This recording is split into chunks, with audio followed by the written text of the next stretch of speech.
The Zone Coverage Podcast Network.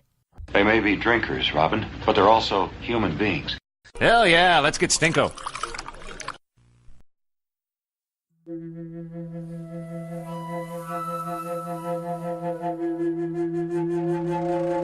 And we have begun the first game.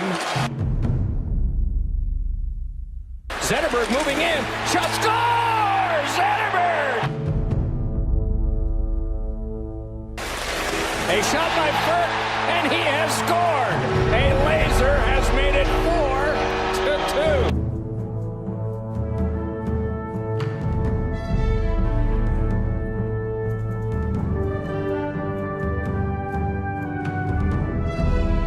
Aho darts in, back door, they score! Noah Hannafin, we're tied! Sebastian Aho spins through the slot, a shot, they score!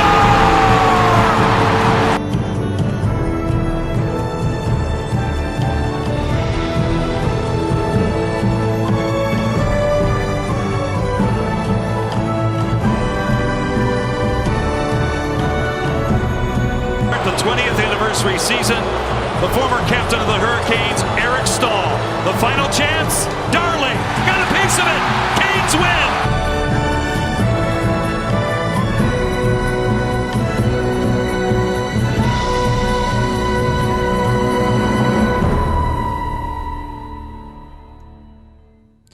Welcome, Giles and the Goalies Podcast. I am Giles Farrell. Find me on Twitter at Giles Farrell. Across the studio from me is Ben Remington. Hello. Find him on Twitter at Ben Remington. Ben, first of all, thank you for having me over yesterday to your housewarming party. Of course. I enjoyed the house tour. Yes. Expert troll on your part by the first stop of the tour being into the kitchen where you pulled out a giant bowl of coleslaw.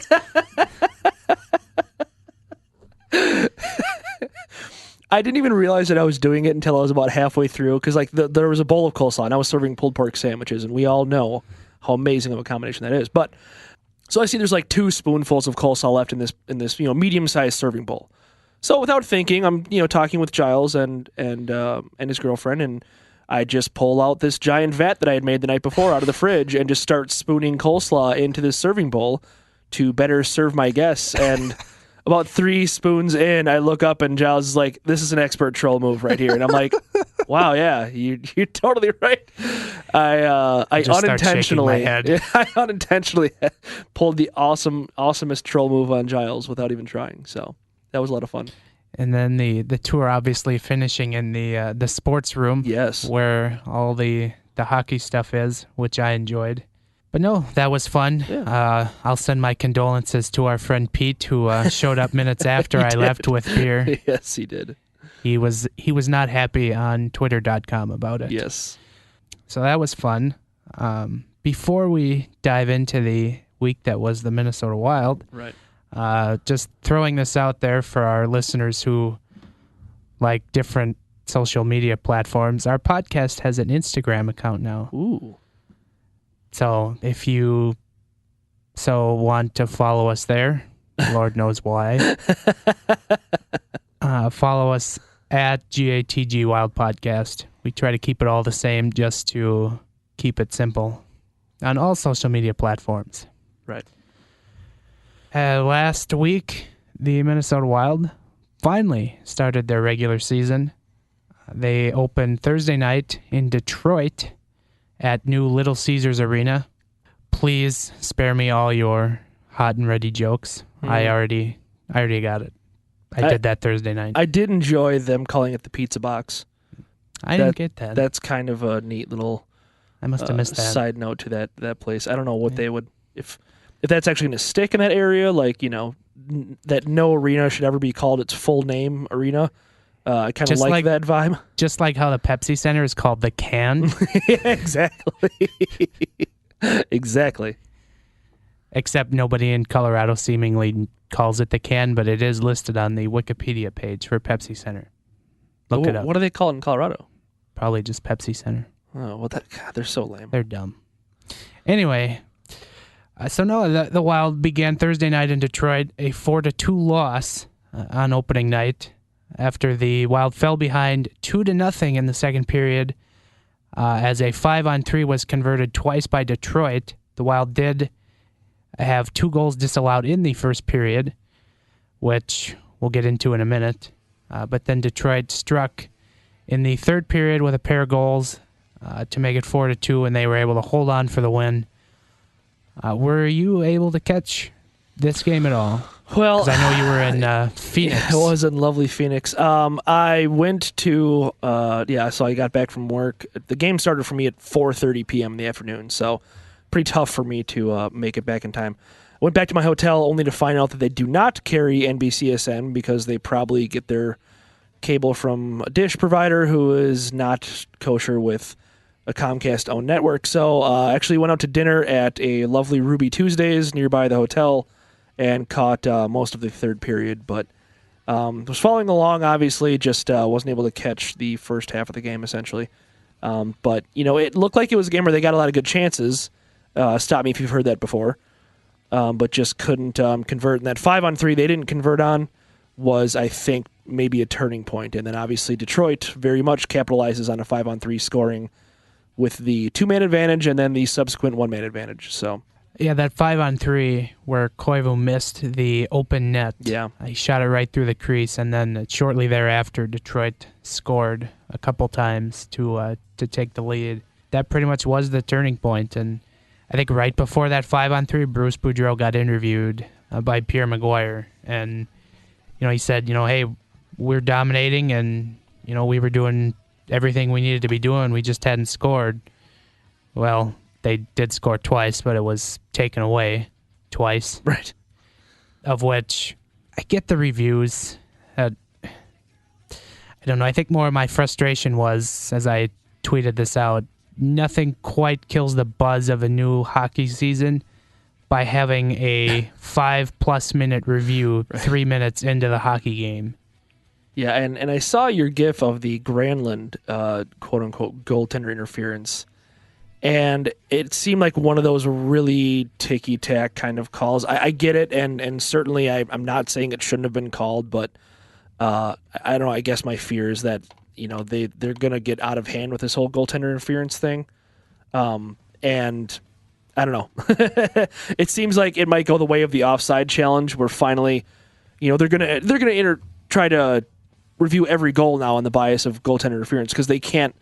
Now they've got that penalty on the offsides review, so it just seems like that's going to be the next step, where it's just like they're going to challenge every goal for goaltender interference if somebody even so much as breathes on the goalie, and we're going to run into a situation where they're going to penalize that. And the thing with the goaltender interference, it's not like offsides. There's so much gray area, and with that situation too, like the defender pretty much pushed Granlund into the goalie. So then it's like, well, how do you call that? Because Granlund didn't really do much on his own to hit the goaltender, so it really creates such a gray area, and that's kind of, obviously, it is what it is, and that didn't single-handedly lose the game for the Wild necessarily, but it just, I don't know, it could get kind of ugly with those goaltender interferences now that the offside interferences are going to be curtailed by that penalty. I would have been interested to see, there was a play later on, I don't know, it might have been second or third period, I can't remember which one, where Dubnyk got run over, and then the Detroit player shot the puck over the net, and the net obviously, empty. Right.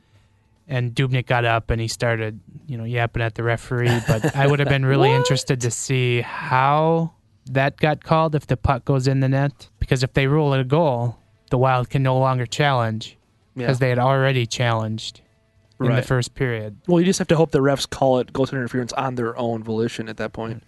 But nobody calls for goaltender interference the way that Dubnyk calls for goal. I mean, I like Dubnyk. I think he's a good goalie, and I am a pretty staunch defender of his most of the times. But he's definitely the goalie type where if he gets breathed on, he is sure to let the referees know as soon as the whistle is blown. A small breeze can go through the crease, and Dubnyk will think he's being interfered. No, I'm just kidding. So yeah, not a fine third period from Dubnyk. I thought the third goal from Zetterberg, puck he should probably stop since he was staring dead at him. And then the fourth goal, he got screened by, two of his own players. Yeah. So no chance of him stopping it, really. Right. It would have had to have been, put in whatever Wild player from their history who shot the puck right into the goaltender's chest every time. But, and I don't know, I threw this out there too, since, opening night brings, doom and gloom because everyone overreacts, as you wrote about the next day. Yeah. The Wild lost on opening night last year, and then they, turned it around, and they did just fine. Playoffs excluded. Right. Well, and I even mentioned it in that piece that I wrote that Dubnyk is easily screened, it seems like, and I don't like having necessarily like a drum that I have to beat, and nobody seems to agree with me or nobody seems to acknowledge it. I don't know, but you beat a drum? No. But it just seems like that's his thing. Like that's the way you beat Devan Dubnyk. You have to get bodies in front of him. And it just seems like, I don't know if it has, I think it has something to do with his height where it's tough for him to beat a screen. And as a goalie, I can tell you when you're screened, you're supposed to get low because it's a lot easier to see through legs than it is through bodies. And his height, I think, plays a factor in that. So, but to your point, his team, his defenseman, and in the final goal, Joel Eriksson-Ek could not have been more in Devan Dubnyk's way. Didn't do him any favors. I think he played a decent game, but obviously not quite as sharp as you'd hope, and it's tough to stop pucks you can't see. So I don't know. I didn't want to overreact after the first game. I wrote that piece because I thought of how funny it was that anybody could react to anything that happened in that game. And that's just kind of my general attitude on the beginning of the season for the most part. So, but then, it's the first game, so it's all you have to go off of, so it's all you have to talk about. Last thought on this game before we go to Saturday night, Wild Carolina. I caught this on my rewatching of the Detroit game. Yeah. Doc Emmerich had probably the definition of hockey porn talk when he said, "Little yank through the legs fail." I don't know what period this is. I didn't write it down, but it is in this broadcast, I swear to you. Oh, do you have any idea what was happening at that juncture? Was something caught in the paraphernalia of the goalie at that point? I think I don't know if it was like a loose puck that somebody was standing right over and it just trying to kick it out or what, but he said those words. I replayed it just to make sure I heard it right, and it is in that broadcast. So there you go. Amazing. So then on to Saturday night, Minnesota in Carolina. Carolina having their home opener, their 20th season in Carolina. Yeah. Condolences to fans of Hartford. R.I.P. The Wild, they came out seemingly a little more sharp.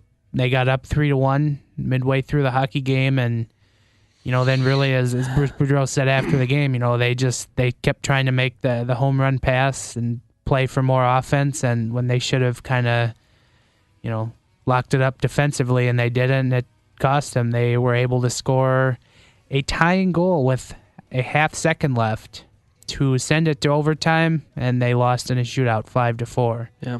But not a good hockey game, especially the last 30 minutes or so after the Wild got up 3-1. Yeah, I was watching, as you mentioned, at a housebring party last night, so I caught bits and pieces of this one, but it seemed like, they were clicking at the beginning. I caught most of the beginning, actually, and seemed like they were really clicking. I mean, that Dumba to Zucker goal was just absolutely beautiful.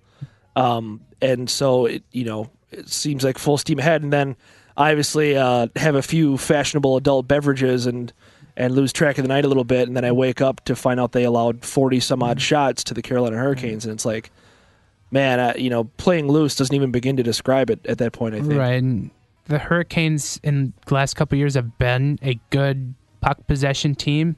They've just had god-awful goaltending, which is why they got Scott Darling over the summer. Right. So I'm not necessarily surprised at the high volume of shots, but I was more, disappointed in, the Wild not trying to be a little more, tight defensively, and they were still just trying to play, very loose hockey, trying to, fire wagon hockey. Right. Push offensively. And if you go back and watch, they were up 3-1, and then they had a chance to make it 4-1, and Charlie Coyle tried to wrap around that, and he put it right through the crease. Yes, I did see that. That was rough. And then he also had a chance to make it 4-2 after Carolina scored to make it 3-2, and he had an open net to shoot at, and he missed.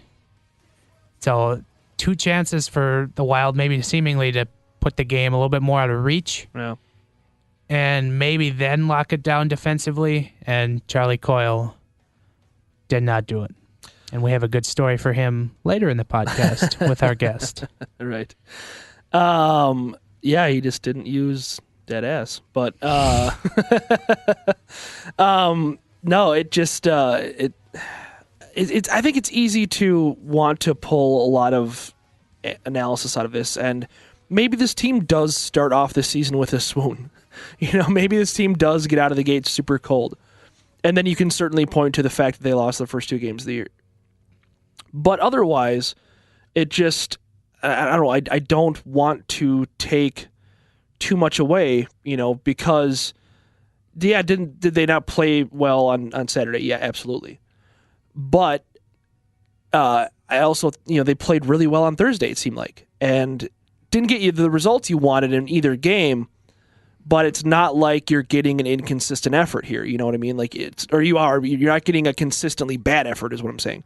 You're not getting, poor play across the board. They're not, they were up on Carolina. They were scoring goals. They ended up scoring 4 goals in a game. I mean, it looks pretty ugly. And I didn't get a good look at the goals that Stalock has allowed for the, to allow them to take the lead in that game. But you've got your backup goalie in, you kind of let that get away from you. That's going to happen.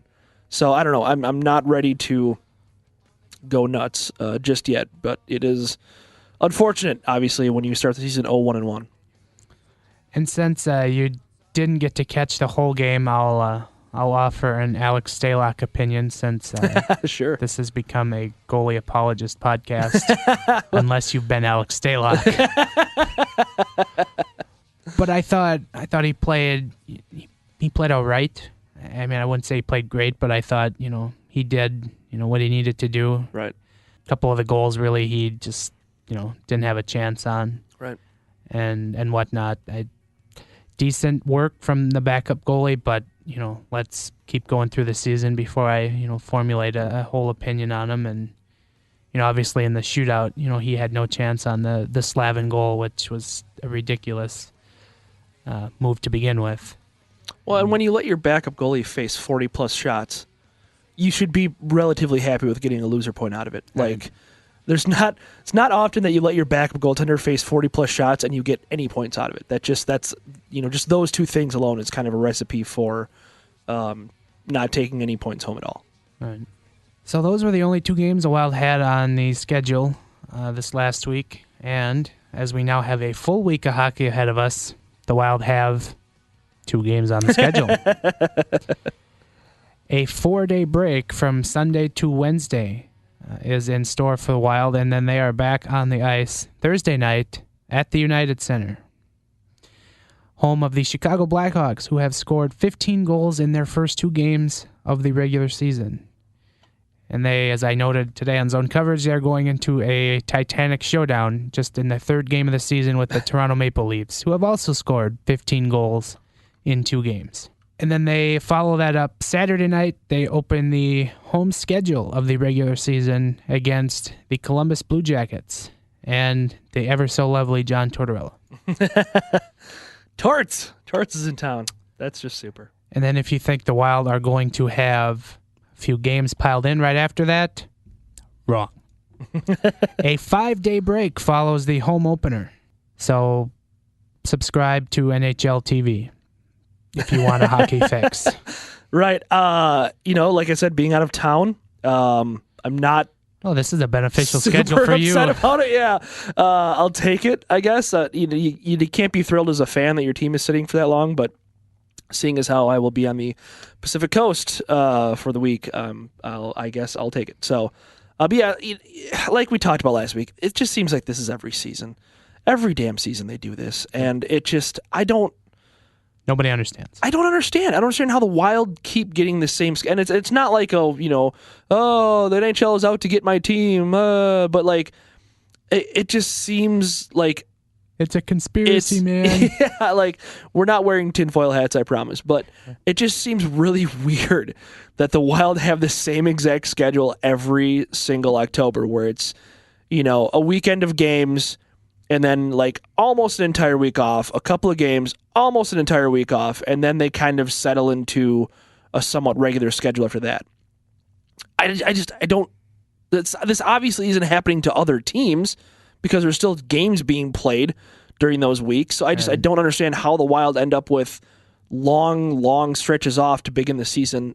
This has at least been 4 seasons straight, if I'm not mistaken. And it seems so silly. Obviously, they're using the same, computer program to generate the schedule, and obviously it's just giving the Wild, ridiculous breaks in October. And right.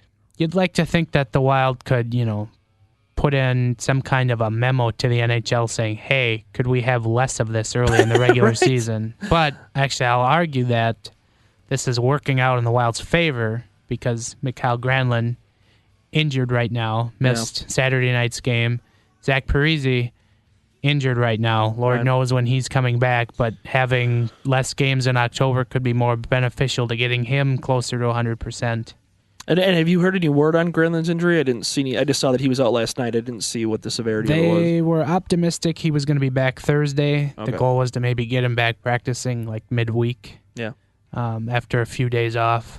I remember seeing on Friday that he practiced, and Boudreau said he should be able to play, but who knows? Yeah, and then, sure enough, don't ever believe a thing a hockey coach says on an injury. Well, even he joked, and he said, I forget what his exact quote is, and it's not the quote of the week, unfortunately, but he said, I think he's going to play, but I also thought, and I forget what it was. I don't remember what it was that he said. It was something. I mean, he was basically admitting to the fact, like, I have no freaking idea. Yeah. So yeah, that is the schedule ahead this week. Obviously, you hope that the Wild defensive structure gets a little more tightened up as they go into Chicago, who's an offensive juggernaut to start the season. They just used up all their goals. That's all. Yeah, all the goals that they didn't get in the playoffs last year. Exactly. They took that all out on Pittsburgh in one fell swoop. Yeah, poor Antti Niemi and then Matt Murray. I know.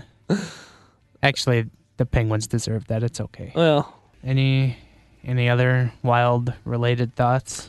No, I mean we'll hit on a fair amount of it with the mailbag, but and the mailbag is kind of this themed as well, but I'm not ready to react in any particular way, given what we've seen so far. So that's just kind of my overriding thought on things. And I was listening to last Friday's Bobcast with Bob McKenzie, and sure. He leading the podcast, he kind of pointed out, here's my rule of thumb on the regular season. Give it, 4 weeks before you fully judge a hockey team. And then, kind of where they're at around that 4-week mark is probably what you're going to get. Right. Unless the Wild have a swoon in the month of October, then, we'll... I guess we'll see. But if they do, I mean, by Wild rules, aren't they not going to have one then later in the season? Or are we looking at the possibility of a 2-spoon season? And there was a lot of hurricanes this year. I was going to say, hurricane season's just rapid fire down south, so it could be swoon season and rapid fire up north. We're gonna go through our entire list of names for swoons before the end of December. Yeah. Right now we're enduring Swoon Pierre, and then Swoon Clarence is going to come through town. And oh, Lord. Before the end of the season, we might get Swoon Hans. There we go. There you go. Yeah. So before we get to our guest, a little bit of advertising here, as I so aptly remembered at the beginning of this show. But this show is presented by Pick and Shovelware. We are doing a promo with them. You can go to pickandshovelware.com, and if you want to buy a shirt or many shirts, you can use a promo code GILES, Giles, and that will get you 20% off and free shipping. No, not free shipping, just the 20%. Just the 20%. They changed off? it. Okay. It was free shipping, which is an all right deal. But the 20% off is an even better deal. It saves you more money. Yes. So on their hockey collection. Yes. Get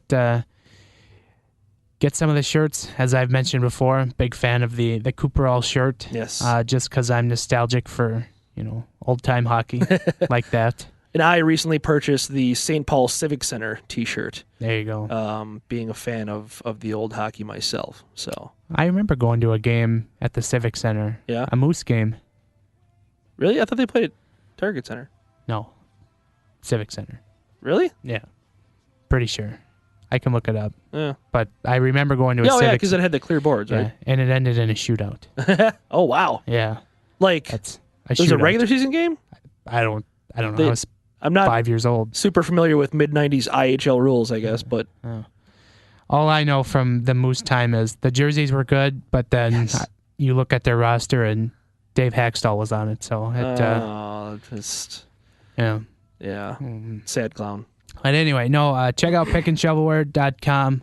They have a great line of hockey stuff. They've got, baseball, football. Vikings are big right now, obviously.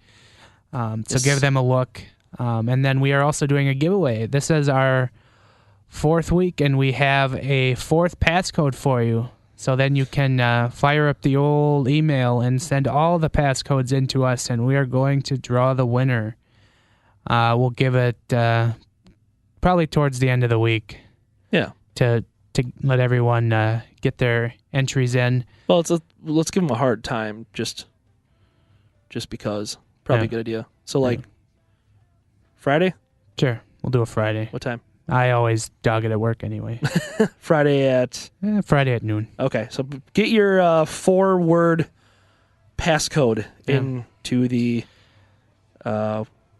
what's the email? GATG Wild It's Podcast. Giles and the goalie at gmail.com. Okay, Giles and the goalie all spelled out at gmail.com. So, and the 4th passcode is soup. The password is soup. If you missed the first 3 passcodes, you can go back to each of our first 3 shows of the season and find those. And then, like I said, send it in to gilesandthegoalie at gmail.com by noon on Friday, and we will draw the winner for a shirt, a hat, and a beer koozie from our friends at Pick and Shovelware. Yes. Again, that is pickandshovelware.com. You can also find them on Twitter at pickandshovelmn. Yes. So thank you to them for sponsoring us today. All right. Let's hit it to our guest spot this week. All right. Let's do it. Joining us on the podcast today is Evan Sporer, currently of Sporting News, formerly of Minnesota Wild, doing digital content. Evan, thanks for joining us today. No problem. Thanks for having me, you guys. So as we kicked off the season this last week, Minnesota Wild kind of fumbled out of the gate with a pair of losses. But what were your thoughts on the Wild coming into this season?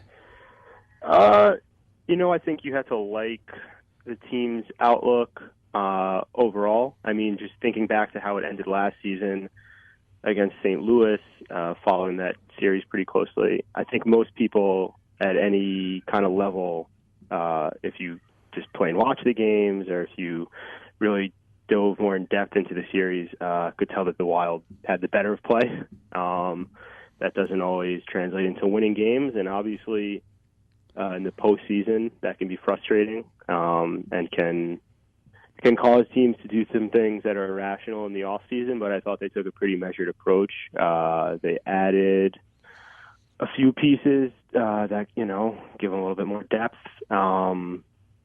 They trade Jason Pominville and Marco Scandella. It gives the team a little bit of a different look. But I would think just based on what's out there in the West, obviously Nashville coming back off the run to the Cup final, you got to pay a lot of attention to the Predators and just the Central in general. But I like their chances as one of the top teams in a tough division and a tough conference, with largely the same returning roster. Some guys like Nino and Granlund get extended, and those are younger guys who were already making an impact, and you wonder if they could make an even bigger impact as they continue to mature and progress. So I think, in summation, I kind of like their chances heading into this season.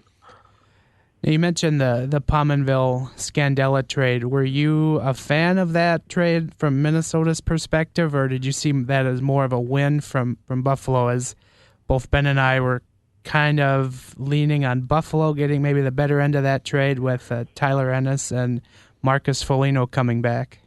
Yeah, I might lean that if you were to, let's say you were to score each asset to give them like an arbitrary number, and you were to add up the parts, that Buffalo probably had more coming back than what Minnesota was taking in. Pominville, as I think you guys have kind of tooted the Pominville horn, he's very underrated. And a lot of what he was doing in Minnesota is very unheralded. His ability to drive offense, the point production that he put up based on his usage, things that the team was all well aware of, but obviously it's a salary cap league, and they were able to shed some cap in that deal. And obviously with two young forwards up for extensions, I mean, you look at the sum of the parts, and I guess it's not apples to apples, but, what you have now is you have Nino Niederreiter, you have Gremlins, and you have Tyler Ennis, and Pominville going the other way. So obviously the two players that I named at first were not a part of that trade, but the trade kind of facilitates the cap to help sign those players, and potentially sign some other players moving forward. So, I think the trade was maybe necessary. And then you look at like a player like Joel Eriksson coming in and hope that he can kind of add a little bit of offense, in a depth role, maybe on a third line where Pominville had been playing. But yeah, I mean, it's tough because I think Pominville contributed a lot more than he got credit for.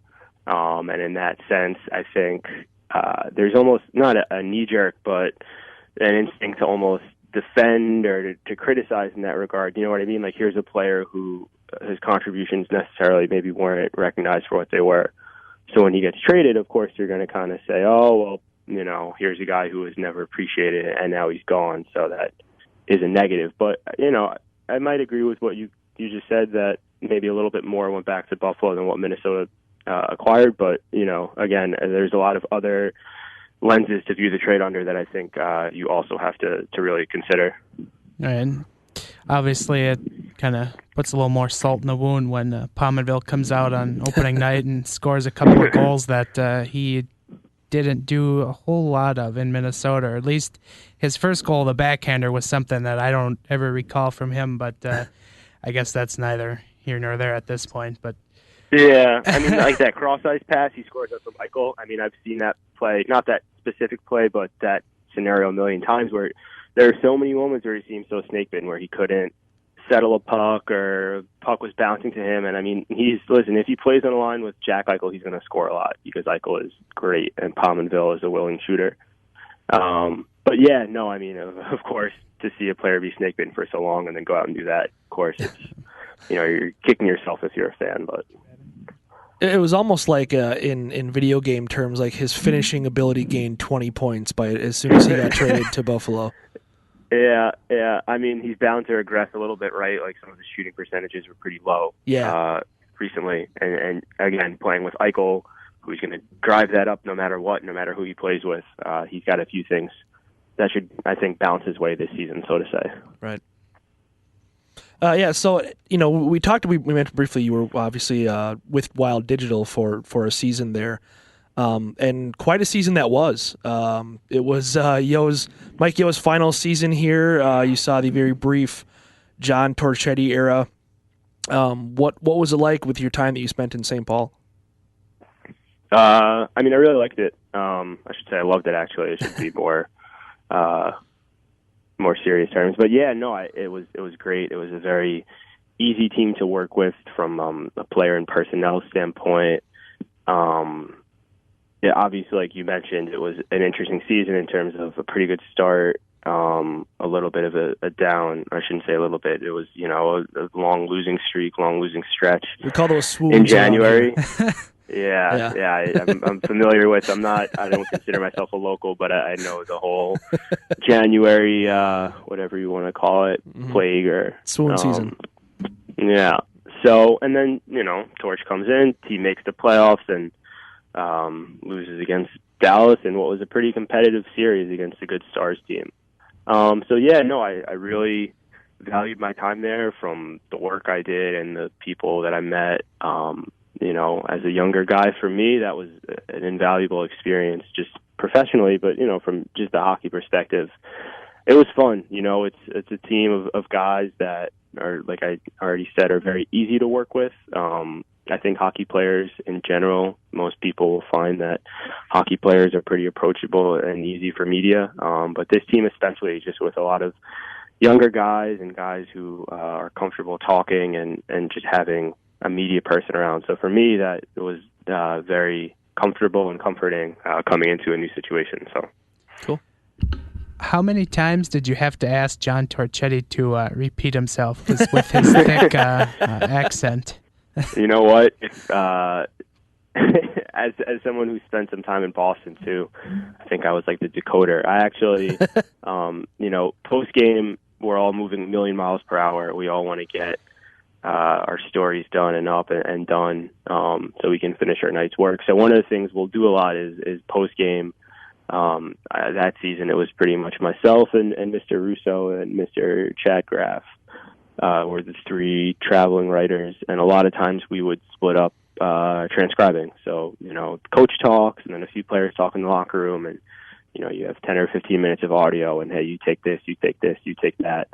And I don't know how it happened. Like, I don't know if there was an official declaration or something, but at some moment I became like the official transcriber of all John Torchetti audio.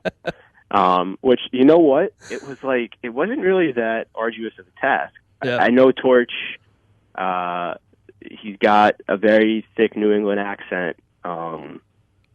But I personally, I had no issue deciphering what he had to say. And there were some gems in there. Torch, he didn't really mince words. Like, he said what he meant. And, he was a good quote. I enjoyed working with him too. It's funny that you ended up being the Torch translator, because Russo is a New York guy and Graff is a New Hampshire guy. So you'd think they'd have the New England. I'm a New York guy. Right. But you think they'd be fine, decoding said Boston accent. Yeah, I think it was just, I think I was also a little bit quicker than them, and Torch would go a little bit longer than a player. Right. So I think that was it too. And I think it was kind of also a little bit of like, well, you're going to do them anyway, so you might as well just send them to us. And it was like, all right, guys, whatever. We'll just get on with this and not complain. Right. I guess the last kind of Wild-related question I have is, do you, from your brief time there, is there maybe another kind of a behind-the-scenes story that you can share with us? Is it, you bumped into somebody in the hallway, or a player did something cool? Like, is there, what kind of story do you have? Yeah, I think I've got a few stories. Like, really early when I started out, this must have been in I think October. I think it was still preseason, so maybe it was September. Yeah, it was preseason, so it was September. Ryan Suter had like a charity skate at XL Energy Center. I forget the charity that he works with. I have Ronald McDonald in my head, but I'm not sure if that is accurate. But he was doing a charity skate, I think something to benefit like a youth program. And the skate was at night. I think it started like 6 or 7. It was an event, and there were like a bunch of Wild players who were participating with him. And it was the same day that Yom Kippur fell on. And for those listeners who don't know, it's a Jewish holiday where you fast for the day, you eat the night before, and you fast from sunset to sunset, so pretty much for 24 hours. So I'm working that day, and like I fast every year. It's not really an issue. And, sunset comes, but like I'm still working. It's like now I've been fasting for like over 24 hours. It's like 25 hours. And like I said, this is very early in my tenure, and I'm kind of like walking around the locker room area and like the tunnel to go out to the ice, to the benches, and Ryan Suter sees me, and obviously he has not known me for that long. I'd probably seen him like, a handful of times, like a charity golf tournament, whatever was going on in the preseason. And I think he could just tell that I was really hungry. Like, I think he could just see it on my face, or like maybe I was like hunched over a little bit. And he was like, "Hey, are you hungry?" And I was like, "Well, actually." And I kind of explained, like, "Yeah, like I haven't eaten in a day." So he was like, "Oh, like, you know, like come in here," which like obviously I would have never done. Like, I'm trying to respect their space. Like, pulls me into like the players like little, not like lounge, but just like the little room they had set up for the players to eat dinner. He fed me, and a lot of the players probably thought that I was like, you know, I had never seen food before. Like, I was like, giddy to be getting like a free meal from them because I just like chowed down on a huge plate. I was so hungry. But I think a lot of like the memories that I have that I would share that like just come to mind are kind of little interactions like that. I think like as my relationships kind of built with the players, and when I say built, I mean, I think over time, the players and the coaches and the team personnel, I think they appreciated the effort that I was putting in, that like I was there. You know, I think I missed like 1 or 2 road games all season. I did every practice, every home game, or I think I missed 1 home game. But I think they really appreciated that I was busting my ass. Like, I remember really early in the season having a conversation with Mike Yo just about like you know, my job specifically and how like I fit in with the team and my role. And it was a very constructive, good meeting just to hear Mike out and say, like, this is how I think, like, the two of us can work well together. I don't think a lot of people would have gone out of their way to do that. I think had they not liked something I was doing, they would have just acted differently toward me and not said anything. So for Mike to do that, I thought that reflected very well on him. And kind of, like, in the meeting said, like, you know, like, I see you, like, I see you're here and, like, you know, appreciate you, like, being here and doing this for the team. So I know I kind of alluded to this when I opened, but it was a very easy group to work with, and I think that they understood the position.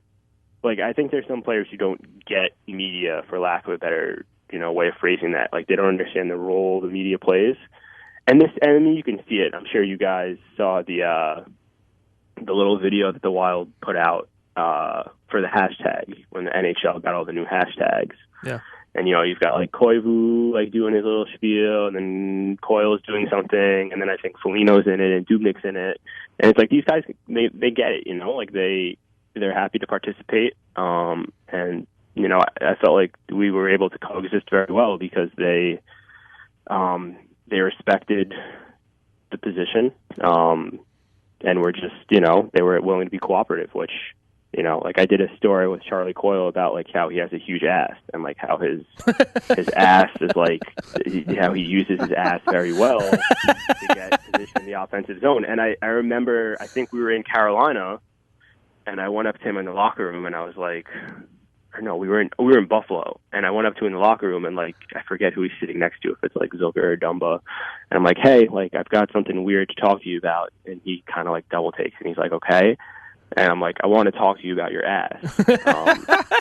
And whoever was sitting next to him was like, Zucker, like, does a double take or whatever. But, you know, Charlie's a good sport and waits and, like, hears me out to make sure that it's actually, like, a coherent or, like, I shouldn't say coherent, but, like, an appropriate, like, worthwhile thing to discuss. But then, like, has a legitimate interview and, you know, talks to me about his hockey butt, and so, you know, like, these things are just fun memories now, and the only reason they're fun memories is because the people that I worked with allowed them to be fun memories. They were welcoming, and yeah, you know, it's only good stuff. That's awesome. So, you know, now you're moving to more of like a national type role. And that's probably a pretty different thing, I've got to imagine, where you're covering the NHL from more of a macro perspective. And so what is that like going from one to the other? You know, it's interesting because, I mean, you mentioned this in the open. I'm working for Sporting News, specifically Sporting News Canada, which is a new vertical in their family. We launched in July. So we do a lot of focus on the 7 Canadian NHL teams, but obviously in Canada, the NHL is the Golden Goose, so we do kind of everything. Like I was at the Rangers opening night to see Kevin Shattenkirk and Matthew Shane. The Rangers played Colorado. So, yeah, I mean, I think it just kind of, like you said, it changes the scope a bit, and it, you know, if you're doing a beat job, which I was, then you're really getting into the nitty-gritty. You know, you're doing these little sidebars and the types of things that are really, really following the day-to-day. And you mentioned the macro focus, and yeah, I mean, that's kind of just it. Like opening day, I wrote about Duchesne's status with Colorado and how it's still kind of up in the air, and, you know, the trade hasn't happened yet. And then that night, I watched some of the game with Kevin Shattenkirk's mom, because he's like the hometown kid. He's back in New York now, and his parents are ecstatic to have him back. So, yeah, I think it's just kind of like widening your lens, so to say. Some of the stuff I did with the Wild was so hyper-focused, you know, on whether it was a special teams adjustment or a lineup change or something a prospect was doing in Iowa. Like, it's so specific to the Minnesota Wild, and it's fan-based stuff that Wild fans would want to consume. And certainly now, even when I'm doing these types of stories, the way it's being written or framed, it's trying to appeal to kind of, as you said, like a broader audience. And especially most of the stuff with a little bit of the Canadian focus. So, I mean, I don't think it's been much of an adjustment. You know, before I was with the Wild, I was with the NHL, so obviously doing a lot of different types of work there. But no, it's enjoyable, and it's definitely challenging to stay up with everything that's going on, and making sure that nothing is kind of falling through the cracks. All right, I think I got 2 more questions here for you before we let you go, and they are, as I mentioned in our chat here during the week, our trademark questions for all our guests. Okay. The first of which is, do you have a favorite all-time hockey jersey, or if you're like us and you can't narrow it down to one specifically, do you have a Mount Rushmore of hockey jerseys? So I gave this one some thought after you kind of warned me that it was coming. I really, really like, and I'm not sure that I would just anoint this one my favorite, but if it's not, it's right up there. The old school Coyotes jersey. Yes. The one that has the Coyote on the front. Yep. With like the crazy color scheme. There's a lot of black, I think, on the front of the jersey itself. And then I don't know if it's considered like maroon, but whatever their primary color is going on the sleeves, and there's some green in there. And that jersey, it's just like, it's so cool to me, because I think a lot of NHL jerseys are very simple, which is fine, because simple can be good too. Like some of the classic jerseys, which are so great, are just very simple. But it's like, it's a little different, you know, like I like the fisherman jersey, the Islanders. It's just like, it's so cool. Like, it's so different. I know people are like, oh, like that's disgusting, but I don't know, you know, it's like, have some fun. Like, it's a game. It's a fun league. It doesn't always seem like fun is being had, but, you know, if you can dress fun, then it can be fun. So. Right, absolutely. No, the NHL definitely got fun with the uniforms in the 90s. That's very, very for sure. Bring it back. Bring back the fun. And then our last question for you is the one that Ben and I get most heated about on this podcast. So I will throw it to you. Is soup a meal? Well, as an avid Seinfeld watcher, the question in and of itself you can't answer as it was phrased, because there's so many other like example. Like, if I have a bowl of ramen that's got like big noodles, like some meat, maybe like a hard-boiled egg, like that's a meal, right? That's 100% a meal. Right. But like, if you're just giving me like, you know, a half a cup of broth, that's not a meal. Right. To quote, oh man, I think it's George. Like, it's Elaine. It's 100% Elaine. Like, did he crumble any crackers? Like, you know, there's a lot of variables.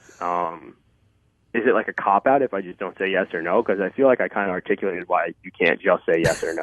Actually, I think the last few guests that we've asked this to have kind of gone in between. So you definitely, it's more of a trend now on this podcast. Right, and we're very aware that it's a very polarizing question, that there's a lot of variables. Like, Chad Graff mentioned chili, and we decided that was not in the soup genre. That's not a soup. Right, exactly. So, but it's just like, you know,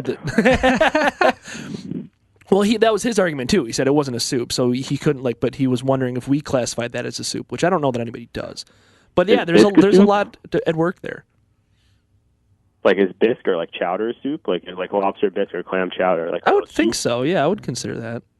Okay. Well, I'm surprised he didn't go there because he's from New Hampshire. I think he actually did mention something to that effect. So.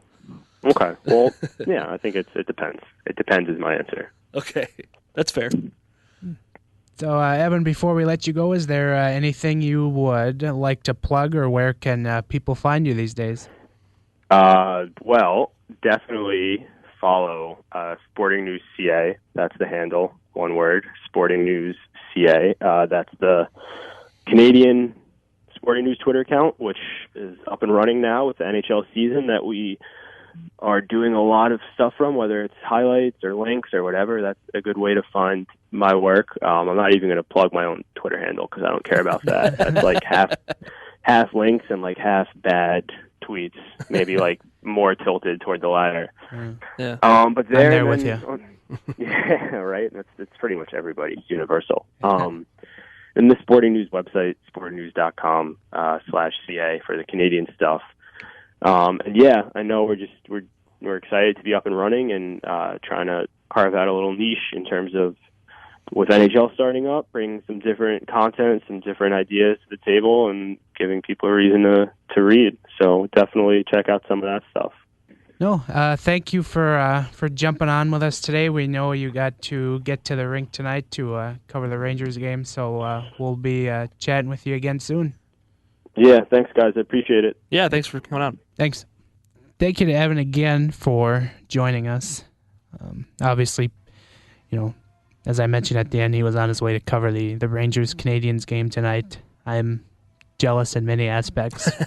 One, it's Madison Square Garden. I would love to see a game in there at some point in my life. Mm-hmm. Two, he gets to, be pretty reasonably close to Henrik Lundqvist. But, thank you to him again. Find him on Twitter at EV_Sporer, SPORER. Yes. Since I'll toss that out there since he didn't want to. Sure, right.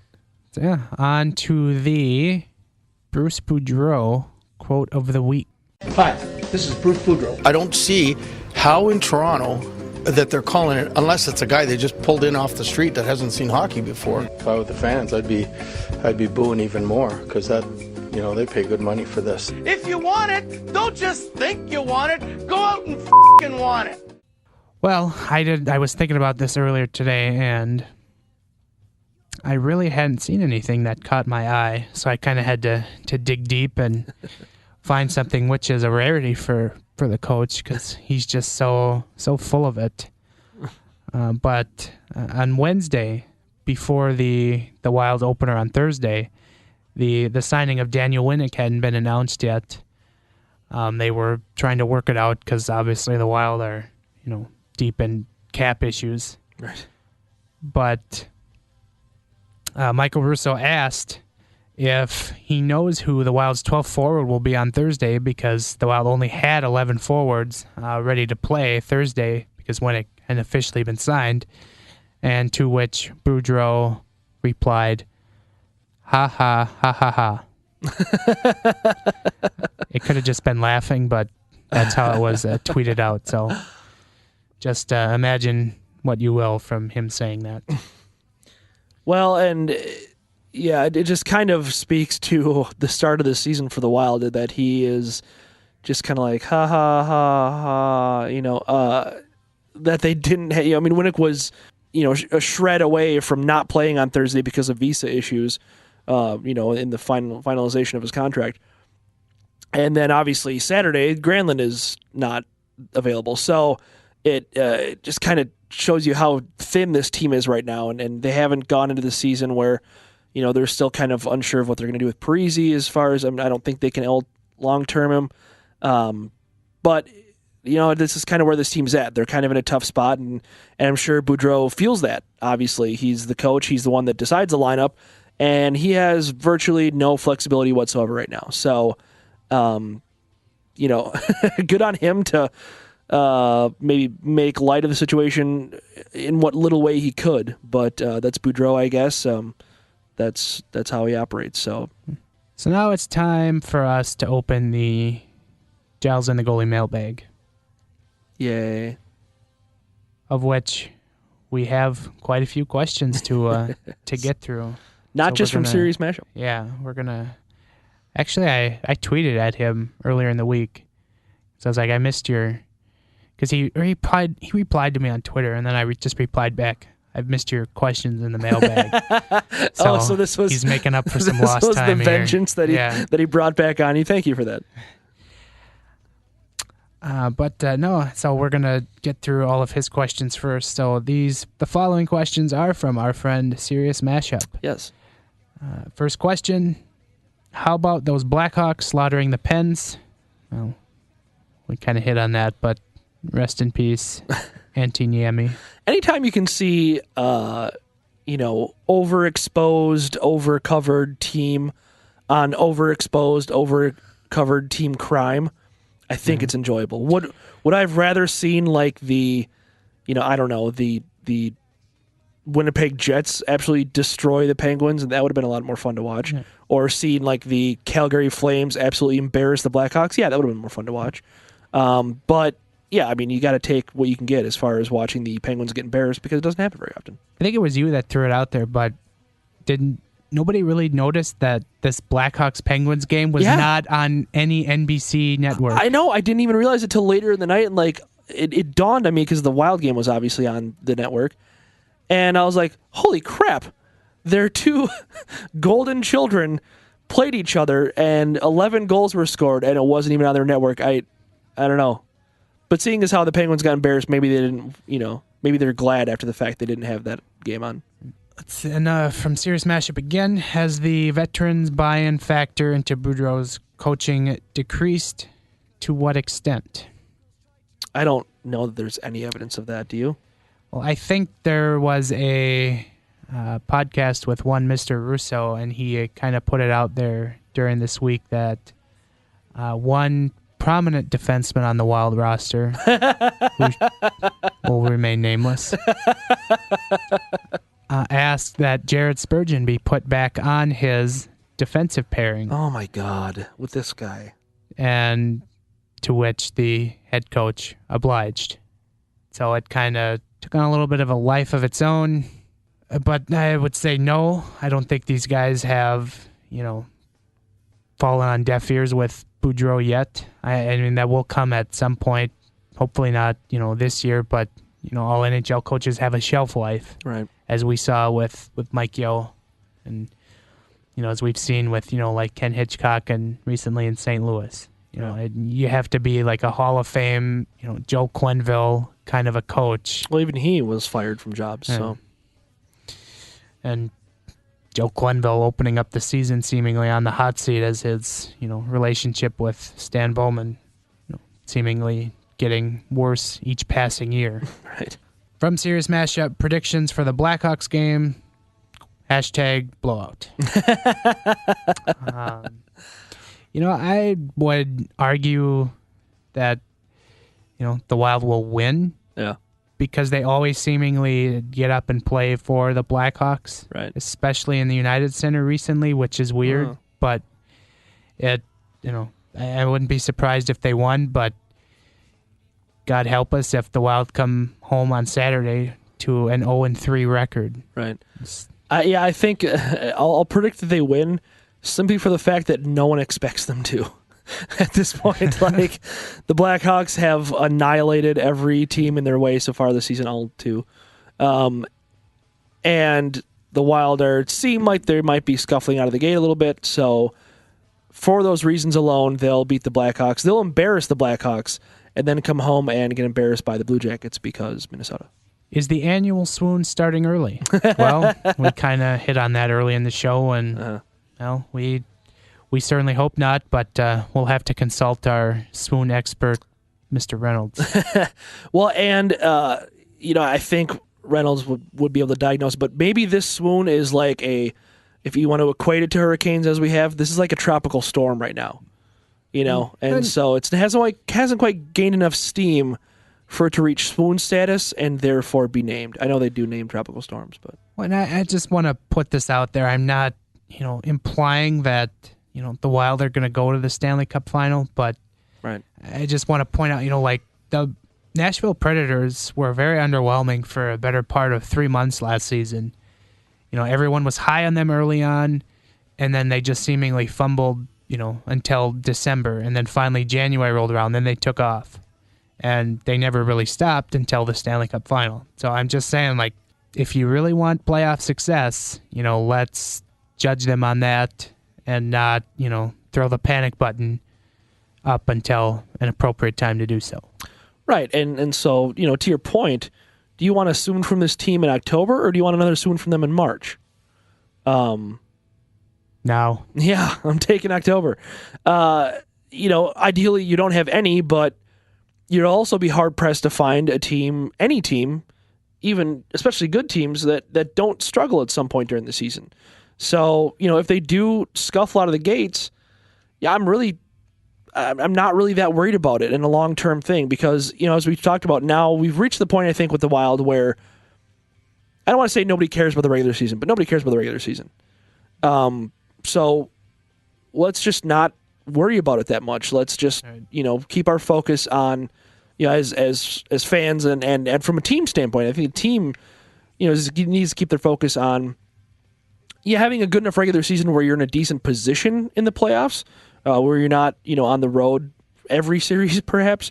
Right. But yeah, let's just, let's focus on playoff success, and ultimately that's all that matters because that's what everyone says at the end of the year anyway.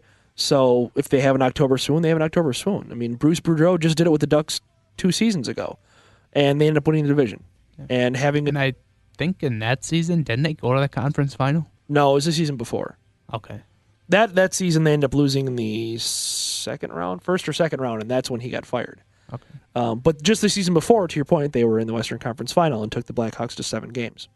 From Serious Mashup again, he's really trying to pull on the heartstrings here with these next questions.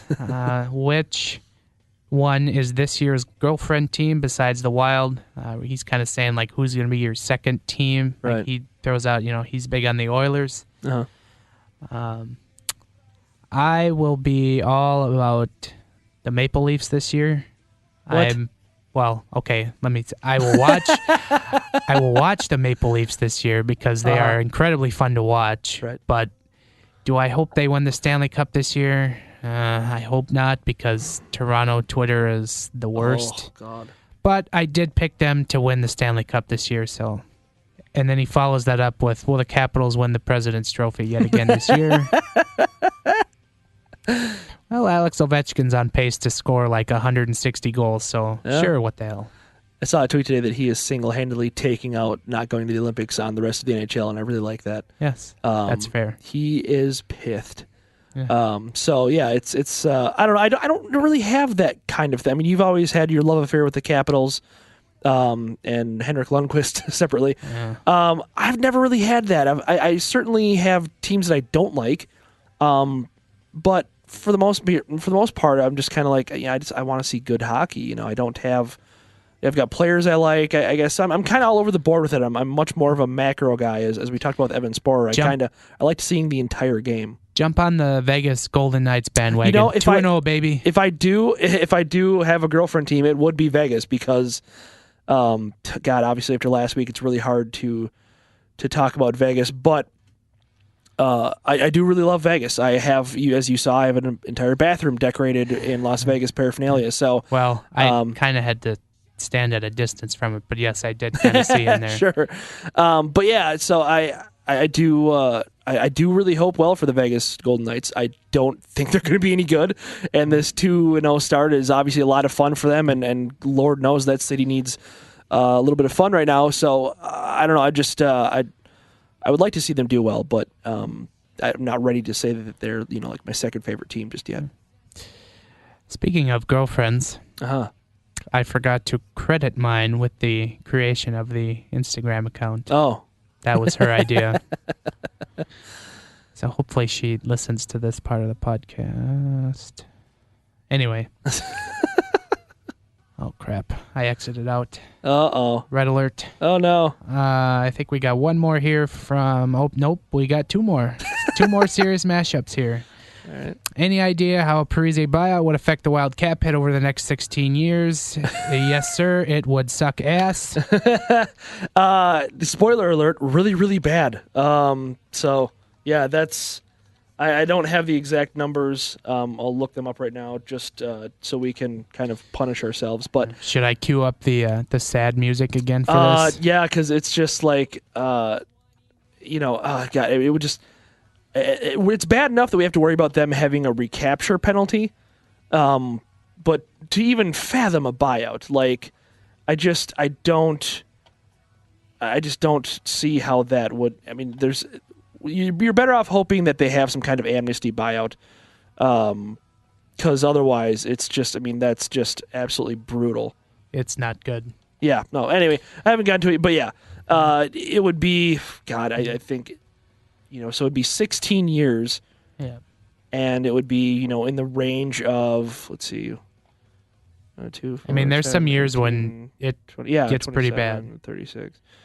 45 million. So 16 years divided by 45 million would be the cap hit.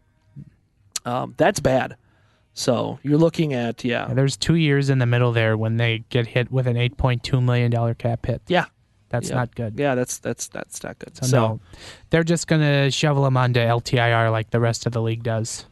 Right. And then hope for an amnesty buyout. Marion Hossa. It's that skin rash, man. Okay, last one from Series Mashup. Is Bruce Boudreau capable of coaching in the playoffs? How would Ducks and Caps fans answer this one? I think we know how they would answer. Yeah, I mean, it's fair, but I'll just say... Bruce Boudreau was one win away from taking the Ducks to the Stanley Cup final. And he lost to a very good Chicago Blackhawks team playing with 3 defensemen. So that really shows how good the Blackhawks had to play to beat a very good Anaheim team. Right. But again, he has had very little results in the playoffs. So, yeah. From Cam Hall, who is your ideal defenseman or pairing used for the power play? Well, in the first game, I was looking at time on ice, and I saw Mike Riley only had 30 seconds of power play time. And as our friend Tony Hockey Wilderness put it, Ryan Suter got a ridiculous amount of ice time on the power play, 5 minutes, and it was not effective. Right. But here in the last game, Mike Riley and Matt Dumba had more ice time on the power play than Ryan Suter did. Yes. So I would say I would like to see them because they're a little bit more offensive minded. They have better shots than Ryan Suter. Yeah. They each know how to use a one-timer, which I'm not sure Ryan Suter knows exists. Yes. But yeah, that would be my ideal pairing. But obviously Ryan Suter's going to factor in because he's Ryan Suter and he dictates when he plays, who he plays with, et cetera, et cetera. Yeah, that's extremely frustrating because it's just like Dumba and Riley are clearly more suited for the power play than Ryan Suter is. And so I don't understand. It was a thing with Yo and with Boudreau, and I don't understand, there's no way a player can or should have that much sway. Like, the whole thing with him being paired with Spurgeon, okay, whatever. Like, I can kind of get maybe that there's not chemistry between Dumba and Suter, and that obviously Spurgeon and Suter play extremely well together. I can see that. But, when it comes to the power play, has Suter ever been good on the power play? Not really. I mean, last year I remember the first couple of games he did score once, I think, and looked okay on the power play. They were trying to limit his minutes a little bit, but then you get him playing 28 minutes a game and 5 of which are on the power play, and it's just like, why?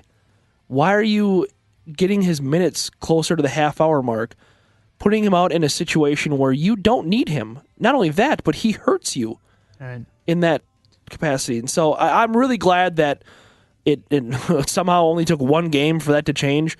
If you have Mike Riley on the roster, he should be on the power play. You can make a strong argument that's the only time he should be on the ice, if he's going to be on the ice at all. Right. And Matt Dumba as well. Like, you need to have Matt Dumba on your power play. Like, some guys just shoot harder than others, and that's all there is to it. And if you're going to run a power play where perimeter shooting is kind of all you're really given, but you're given a lot of it, you need to use that. From Adam Nelson, the Nino Stahl Coyle and Foligno and Joel Eriksson Stewart lines had success Thursday with their size. Where should Parise slot in when he returns? I would say please keep the Stahl Coyle Nino line intact. Yes. Because they have been the Wild's best line in 2 games, and it's not even close. They have been so good driving possession, board play. The only thing they haven't done is get on the score sheet, which frustrating, but at some point it's going to average out and they'll be fine. I mean, when Parise comes back, and I got to imagine he's probably going to get put maybe on the line with Joel Eriksson. Yeah. I mean, he really never had a good history with being on a line with Koivu, and if you're keeping the Stahl line intact, then you might as well try him out with Joel Eriksson and push a guy back down. But yeah, that's what concerns me, is that Parise will come in and just kind of bowling ball that Stahl Coyle Nino line. But I really hope that Boudreau holds his ground and doesn't get bullied into having Parise on a higher line just for the sake of having Parise on a higher line. But Ryan got to play with who he wanted. And we saw Parise do it to Yo, and that, more or less kind of signaled the end of the Yo era, was that Parise dictated what line he was going to play on, regardless of how well said line was playing.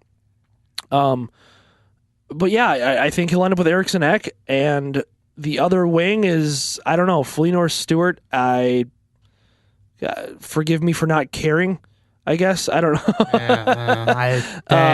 They've outkicked their coverage here in the first couple games of the year. Yeah. Chris Stewart amazingly on pace for 82 goals. Hey, he leads the team, which gives you how much seriousness you should take with stats after 2 games. But I don't know. I mean, geez, I might even take Daniel Winnick on that line if you're going to give that line a little bit of a different look. I don't know that you want to saddle Old Man Cullen with Foligno and Stewart on the wings, but maybe that's what happens. What? Who? Old Man Cullen? I haven't seen him in 2 games. Oh, yikes. I legit, you thought you didn't hear me for a second there. And then yeah, sorry.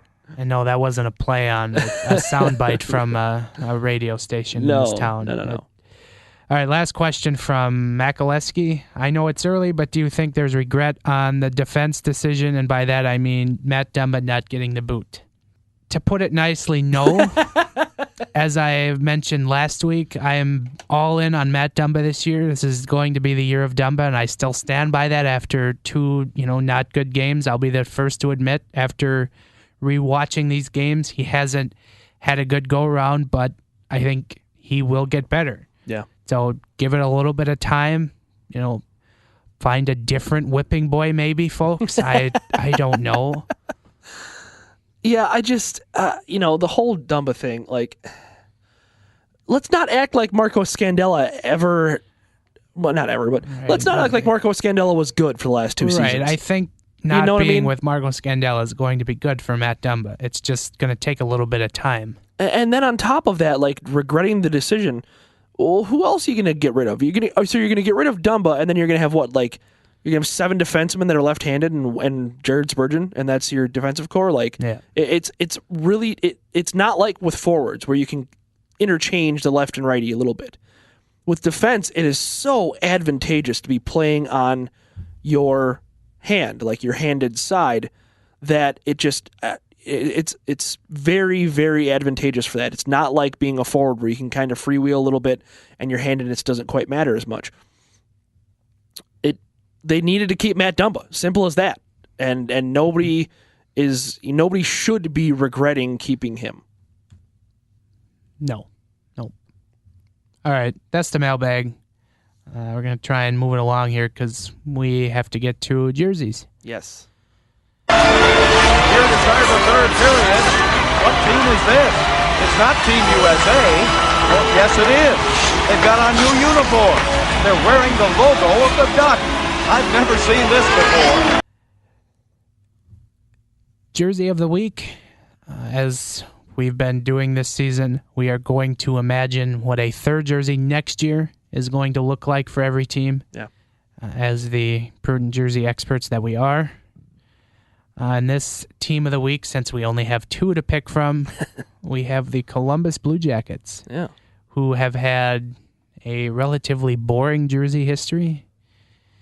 And this year I was kind of hoping for a little bit better from them with the Adidas takeover, but they really just, did different numbers and nameplates. They kept the template of the jersey pretty much the same, which was pretty disappointing. And you and I have kind of opined on their logo, if you will, not one of the better ones. Their alternates from last year were actually a better logo than what they currently use. Yeah. But, obviously I would like to see that their jersey return. I thought it was a, decent looking one. Yeah. But in the sake of, designing something new, maybe try a jersey that's red if you're Columbus. Yeah. They haven't. They've really just stuck with blue as a color. Maybe give something red a try. And I don't know, please get rid of the shoulder pipes. Try something red, shoulder pipes. Try that old logo, or not the old logo, the Canon logo. Yeah. Throw that on there. And, let's see what happens. And that would be the route I would go. Yeah. But yeah, I'm with you on that. Tommy mentioned it last week, how bad those jerseys were and how bad they need to be redesigned. And we talked about it a lot last year. This team has an identity, and it's the Canon. And now that is their identity. That's your identity. And that's fine. And they seem to embrace it. And so then embrace it. And so then this year they get rid of the third jerseys. So now they have no Canon on any of their jerseys that they currently wear. And it's just and you had a chance to redesign, and I don't know why that didn't happen. You have to have the Canon involved somehow. I think it's fine. I think it's fine that's their identity. I think that's a good thing. And anything to get that poor, godforsaken fan base any light of hope, you got to do it. So I'm with you. I don't know that it needs to be a red jersey. I think they're kind of sticking with the Blue Jackets. I get that part of it. The other third jerseys were a different shade of blue. If they want to do that again, they certainly can.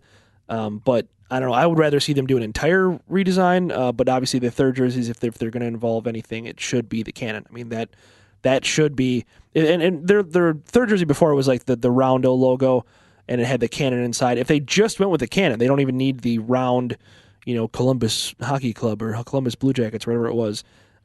Just a Canon. Just throw a Canon on your jerseys. Just acknowledge the fact that that's your team's identity. Right. It's so bizarre to me. Something grew organically and they deny it. We're getting close to 20 years. Just embrace it at this point. Stop trying to reject it. The Wild would kill for something organically that good.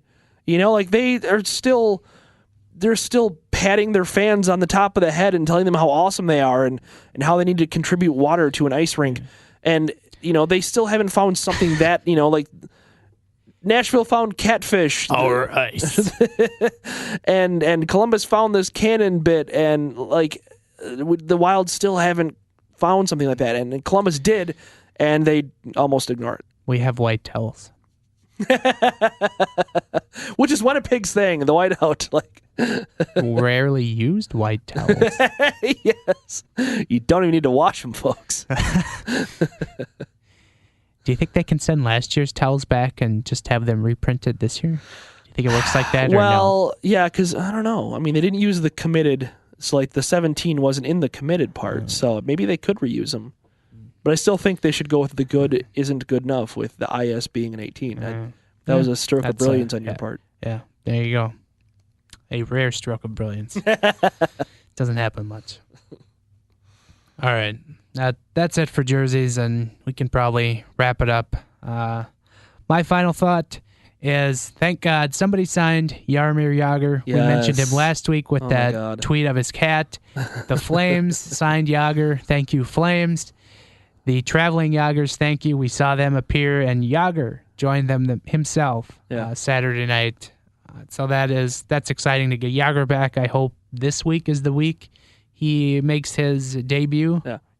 I saw him getting bag skated after the signing. I think it was like Thursday, and he looked good. Hopefully he'll look good when he hits the ice. But I guess that'll answer Serious Mashup's question. I'll jump on the Calgary bandwagon this year. Go Flames. Actually, I picked them to win the West, so that adds up too. Oh, wow. Okay. Well, we didn't even acknowledge or make the weekly wager again this week. I forget to write that down. Yeah, you should write that down. I lost in the first. Well, the first one was the Timberwolves season, but that's different. Yeah, but that's a whole season long one. But last week I bet on our beloved Minnesota Twins, and I should have known better. Mm-hmm. And so if you log on to the twitter.com, you will see my lovely Twitter avatar being a dish of coleslaw, and with the phrase, the best way to eat coleslaw is throw it in the trash, courtesy of Giles. So that was that's a fun thing we're going to try to do most of the season. As far as the wager this week, I think this Blackhawks game, I think we both said the Wild will win because that's what happens, but I think I'll flip on you and I'll take the Blackhawks to win. Just because the swoon is tropical storm level right now, and for it to reach full-blown hurricane status, I think a loss to the Blackhawks might do that for some fans. We're at DEFCON 2 in terms of swoon. So, all right. We've got tracking stations. What I don't know what should we... I don't know what we're going to wager. Well, are we going to be... I guess by that time the Twitter avatar will be back to regular, so I guess we could... I don't want to do that every time, though. Plus, I can't get rid of Stormy for you. That's just too good of a look. Yeah.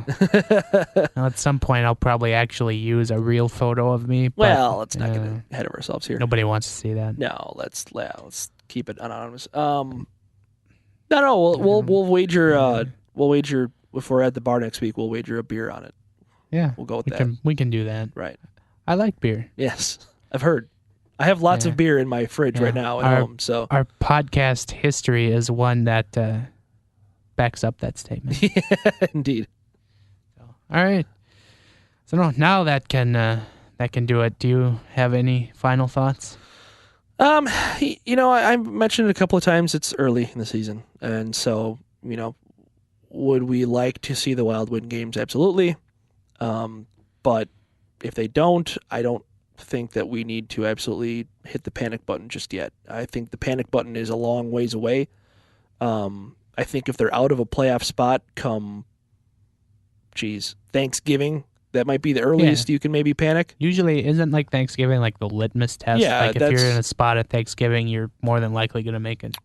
Right. So if they're still scuffling and really looking awful around Thanksgiving, I mean, that's a healthy 6 weeks into the season at that point. I think we can start diagnosing what's wrong with this team and really start, calling, deciding what's going wrong. Until then, I'm just kind of ready to enjoy the ride. Like if they start off with a low point, okay, then they start off with a low point. But, they'll come out of it, you would hope, and give it till Thanksgiving for them to come out of it. You know what I mean? Right. That's fair. We try to keep it fair here. No, that will wrap it up for this week. Thanks again to Evan Sporer for joining us. Thank you to Pick and Shovelware for sponsoring the show. Yes. Don't forget to send in all the promo codes. Mm-hmm. Passcodes. Don't forget to use promo code Giles at pickandshovelware.com for 20% off any order. Any hockey order. Hockey order. Yeah. You can find our podcast on Libsyn, iTunes, Stitcher. Give us a rating. We're an otherwise fine podcast. You can find Ben and I writing at zonecoverage.com/wild. If you want to just go to zonecoverage.com, you can get a good mix of all Minnesota sports. So naturally, it's doom and gloom. Hey, Tim Fakeless did cover the Lynx championship this last week, so That's true. There's plenty to read about the only successful sports franchise in town. I will give Tim credit. He had a hockey thought on the Wolves Wired podcast. But he called it. Did he call it Fight Puck again? No, I think he actually said hockey. Oh wow, that's an improvement. No. But I mean, a little bit before that, he was talking about having champagne in his eyes. So sick I was in the Lynx locker room, brag Tim. No, so check us out there. Again, you can find Ben and I on Twitter. That's literally our name. Nothing special. Right. Find our podcast Twitter at GatG Wild Podcast, where we do all our mailbag stuff. Again, follow us on Facebook at GatG Wild Podcast. Instagram, same handle. Yeah, I think that covered all of it. So we will be back next week. We might try the traveling thing again where we, who knows? Go somewhere. We might have had a breakthrough with our traveling audio equipment and figuring out what's wrong. So that's exciting, at least for me. So yeah, check back in with us next week and we will see you later. Later.